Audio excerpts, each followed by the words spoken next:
Planetill sitting in New York City about to get Chinese food with Savant. Yes, sir. Yes, sir. Now, Savant is a genius. About all that. The word Savant is a genius. Oh, word. Oh, yeah, sure. What is your particular genius when it comes to music? Poetry. Poetry in general. I mean, when I adopted the name, for me it was kind of the idea I might fuck up at everything else in life, but you put a pen in my hand, you put a pad in front of me, I'll be alright. That's the idea behind the name Savant. So, I hear that. Now, we reviewed your album a few months ago. I remember. It was very random, but we like to give new artists a chance. Right. What do you remember most about that experience? About the review? Yes. That it was the lowest score I'd received by far.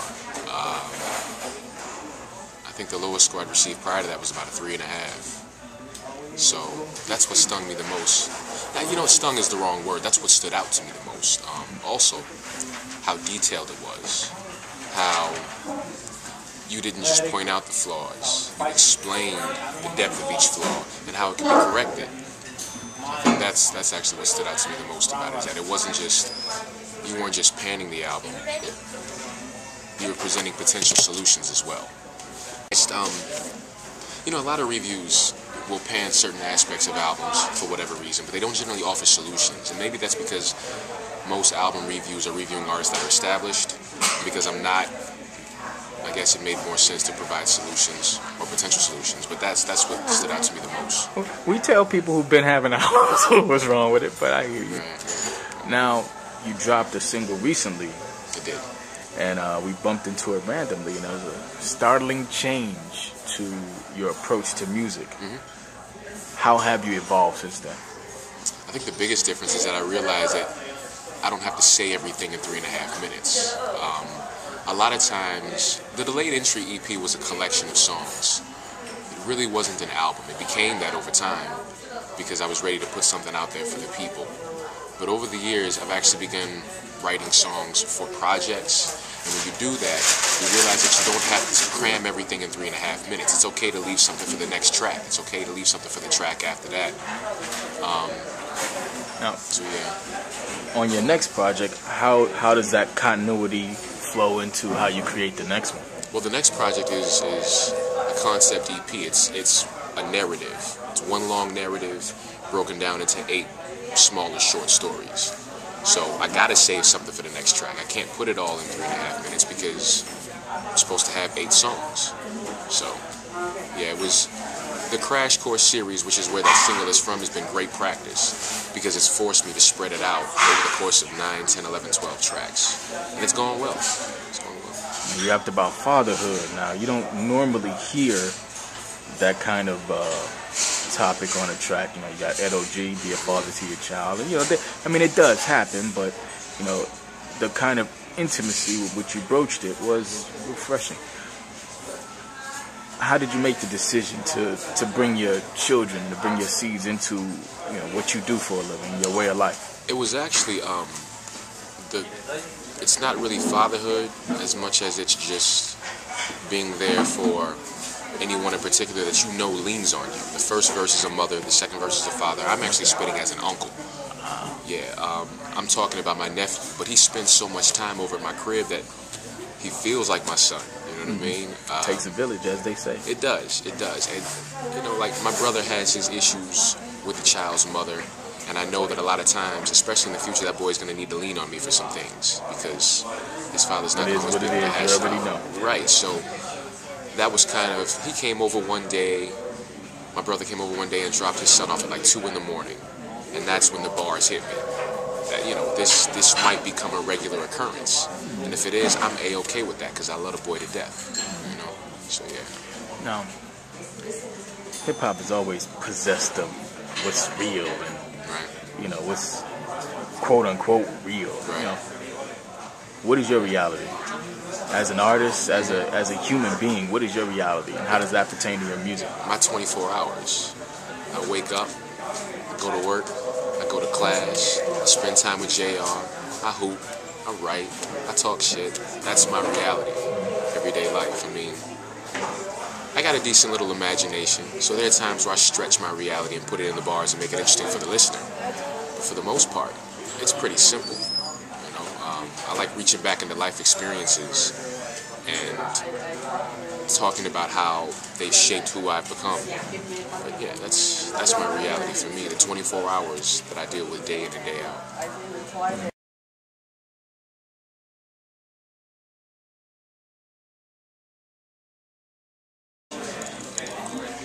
If you had 24 hours to write one rhyme for your life, what would it be about? You and James Bond took the wrong poison, and you got 24 hours to rhyme for the antidote. What do you choose to rhyme about? I would thank my parents for absolutely everything, top to bottom. The love and not the hate.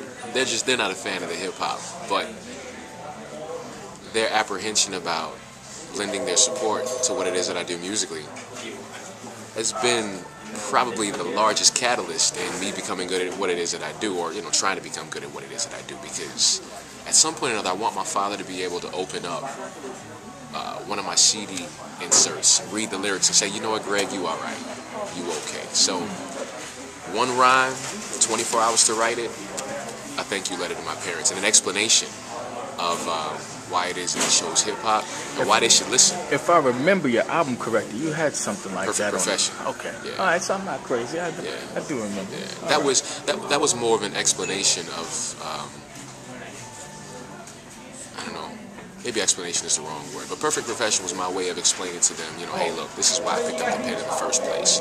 It didn't really delve into the emotion behind it. It was more just a factual recant of what took place. So, yeah. No.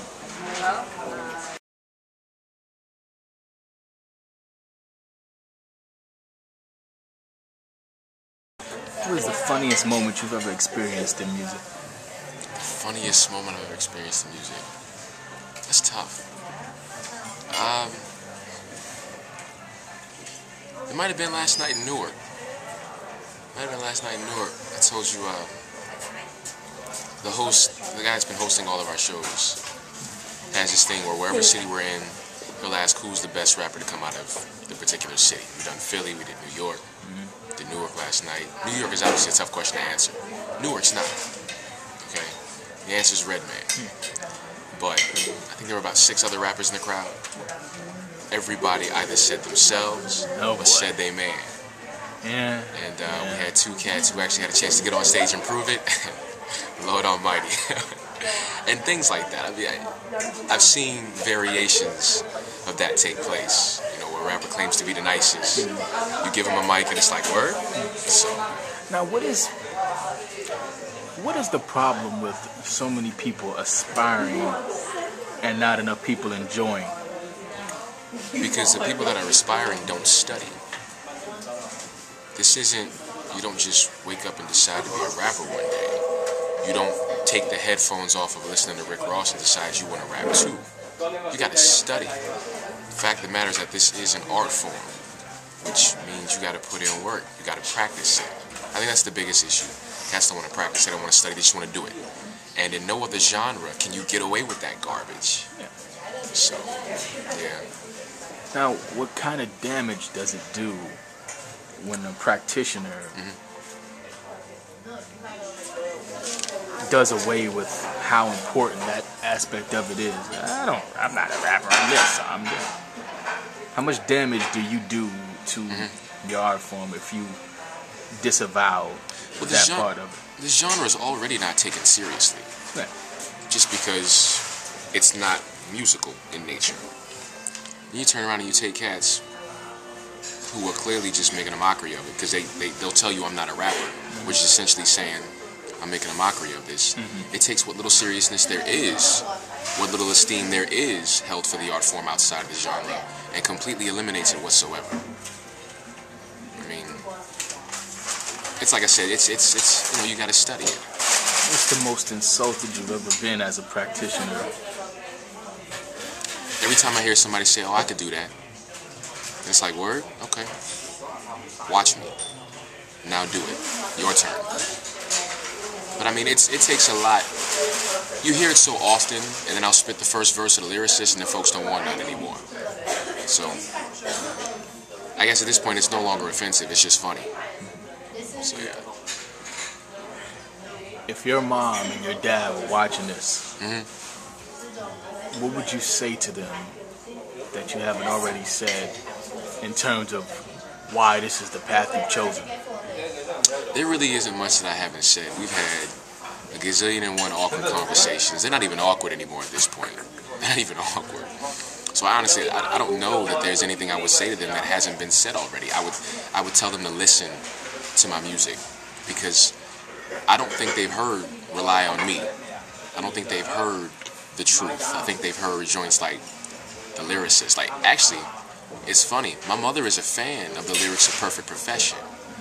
My dad heard the first verse of the song, and once he found out what it was, didn't want to listen to the second verse. So, at this point, all they should just do is listen. I ain't got nothing else to say to them. Just press play, you know? So, yeah.